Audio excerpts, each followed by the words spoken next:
What's up with the nation's sprint to the right? Part 6. The insane clown posse, you will recall, specializes in horrorcore, and now that they are clowning in the government, their circuses include no bread and, of course, no eggs. The circus features many animal torture acts, the animals including humans. The posse has convinced millions that hedge funds and billionaires and magic will improve their economy, and also convinced them not to care about anybody but themselves. And to learn to lie to themselves. Maybe it would be helpful in making decisions like who's going to lead the country if you have some idea what's going on in the world. Just a thought. However, lacking that, myths and lies will do. I'm not saying it's a cult, but infallible leader, hate outsiders, lie to yourself, deprogram the country, anyone? Can you blame them if everything they say is false? I can.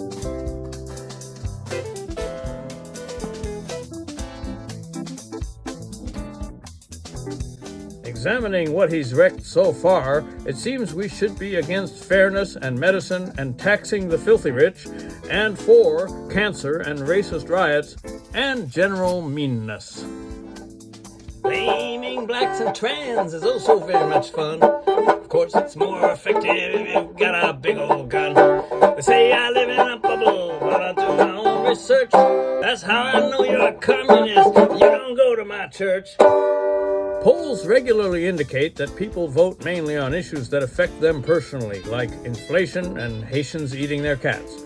But if you ask the voters whether they care about other people and their problems, my guess is they'd say, of course, whether it's true or not.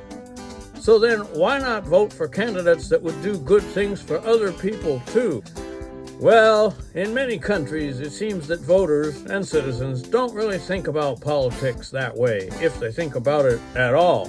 That's the fault of society, which is composed of people, media, politicians, and liars. But I repeat myself.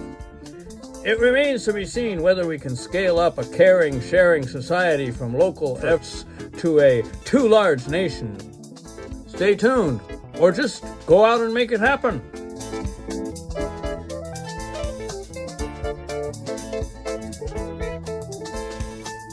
A correction. Okay, it's true. Trump is not Hitler.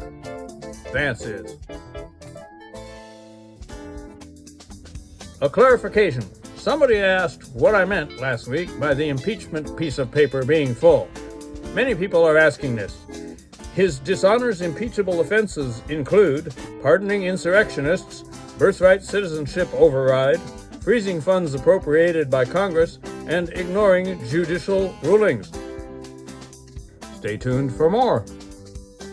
An undisclosed number of Israelis studying at Columbia University have been deported as terrorist sympathizers for their support of wanted criminal Netanyahu's campaign of obliteration against the indigenous people of Palestine. Psych! Speaking of lies about the Middle East, time for translations. When they say someone is pro-Hamas, they mean pro-eating food and pro-drinking water. When they call someone anti-Semitic, they mean anti-genocide. When they say you're making Jews feel unsafe, they mean you're pointing out that Palestinians are being slaughtered. When they say you're pro-terrorist, they mean you're against Israeli terrorism. When you disappear in the middle of the night, that means you disagreed with the emperor. Meanwhile, white evangelical Christian Trumpers want Israel to annex the West Bank, which is aggravating Muslim Trumpers who cannot do much about it, because they don't have enough people to form a minion.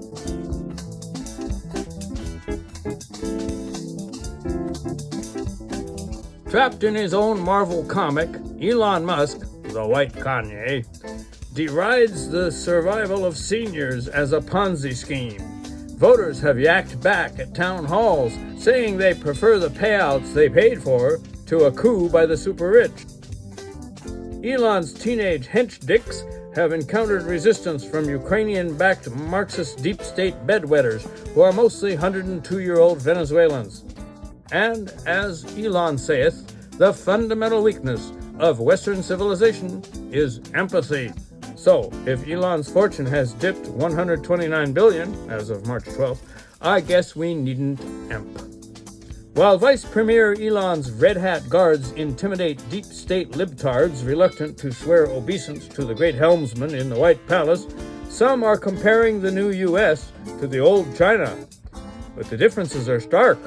China is a one-party state, while America, its Christian name, is a two-party one. Though, granted, one of the parties is populated by non-binary libtard fascists, while the other is just fascist. But both cultural revolutions billed themselves as saving the country from elites, while installing new elites. And the fanatical followers are looking pretty similar, isn't it? Not to ruffle the feathers of my die-hard Maoist friends, but if you still have feathers, time to evolve, huh? Just saying. So, as MAGA guards hold high the great banner of America first, those who faithfully study the tenets of Donald Trump thought will eventually attain wisdom, namely, haters gonna hate, and authoritarians and their foolish fanatics are pretty much the same everywhere.